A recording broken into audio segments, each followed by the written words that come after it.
आपको क्यों बोलने की जरूरत है? हबीब दूसरे के हक क्यों मारते हैं?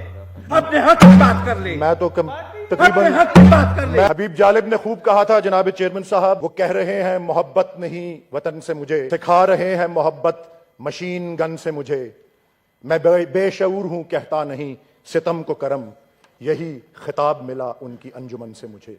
आपको क्यों बोलने की जरूरत है? हबीब दूसरे के हक क्यों मारते हैं? अपने हक की बात कर ले। मैं तो अपने तकरीबन हक की बात कर ले। मैं 2 महीने बाद आई थिंक ये बात 2 महीने बाद बोल रहा हूँ। अदल है, ये इंसाफ है। अपने बात हाजी साहब तशरीफ रखें। क्यों भाई साहब ऐसे करते हैं? तशरीफ रखें जी। वलीद इकबाल साहब।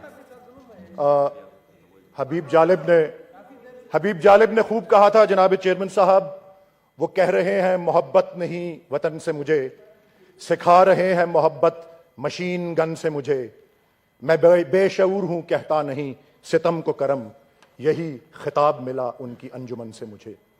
जनाब चेयरमैन साहब, मेरी बातें उसी तसलसल में हैं जो कि हिज़्ब इख्तिलाफ के बेशतर मेरे फाजिल दोस्तों ने की, कि पीडीएम गवर्नमेंट की 11 महीने की कारकर्दगी का जायजा लिया जाए तो एक ही जुमला सामने आता है कि ये महज अपने आप को रिलीफ और अवाम को तकलीफ देने के लिए आए हैं।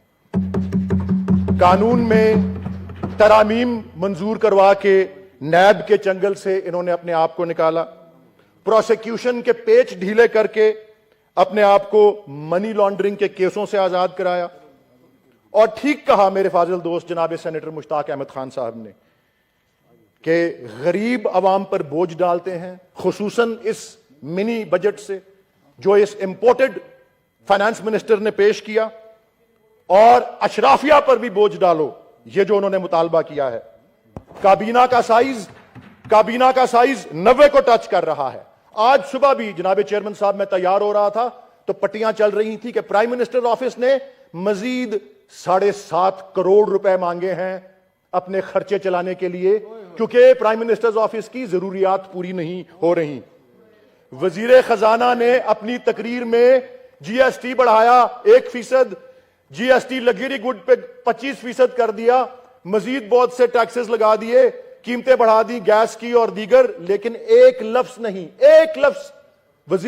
वजीर खजाना ने नहीं बोला कि वो खुद अपनी बेल्ट टाइटनिंग क्या करेंगे, खुद कौन से इकदाम लेंगे, अपने आप पे कौन सा बोझ डालेंगे।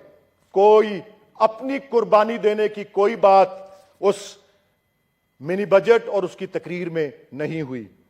मैं समझता हूं, जिस तरह मेरे फाजिल दोस्त सेनेटर मुश्ताक अहमद खान साहब ने कहा, हमारे दिफाई इदारों और वजारत दिफा को भी इस बात पर गौर करना चाहिए कि दुनिया जहान की इक्तसादी पाबंदियां, सैंक्शंस, दहाइयों की सैंक्शंस के बावजूद एक मुल्क जो एक सुई तक नहीं बना सकता था, उसने एटम बम बना लिया, उसने बेहतरीन मिसाइल प्रोग्राम, डिलीवरी सिस्टम्स बना लिए, ऐसी बैटरीज हैं हमारी मिसाइल्स की कि हिंदुस्तान के एक कोने तक हम पहुंच सकते हैं। तो इतना बड़ा न्यूक्लियर डिटरेंट बना लिया है, तो फिर इतने बड़े कन्वेंशनल फोर्सेस की क्या जरूरत है?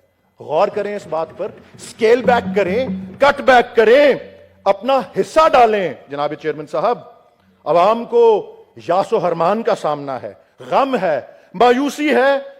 जब रमजानुल मुबारक की आमद है, ईद उल फितर आने वाली है, माहिरीन मईशत कहते हैं कि जिस दिन रजीम चेंज हुआ उस दिन जो शख्स 30,000 रुपए कमा रहा था, उसके 30,000 रुपए आज के 20,000 रुपए के बराबर आ गए हैं। मूडीज की chief economist, senior economist Katrina Ell के अल्फाज हैं, there is still an inevitably tough journey ahead. अशराफिया की प्रिविलेजेस, अशराफिया की सब्सिडीज जो कि बिलियंस ऑफ डॉलर्स पे जा रही हैं, उनके बारे में कोई बात यह हुकूमत नहीं कर रही। हबीब जालिब ही से मैंने शुरू किया था, हबीब जालिब से ही खत्म करता हूं। लोगों ही का खून बह जाता है, होता नहीं कुछ सुल्तानों को, तूफान भी नहीं जहमत देते इनके संगीन ऐवानों को, दीवारों में सहमे बैठे हैं, क्या खूब मिली है आजादी, अपनों ने किए वो हम पे सितम, हम भूल गए बेगानों को। हम हैं और शहरे आहो फगां, गम अपना भुलाएं जाके कहां, है शाम से पहले लोग रवां, अपने अपने गम खानों को।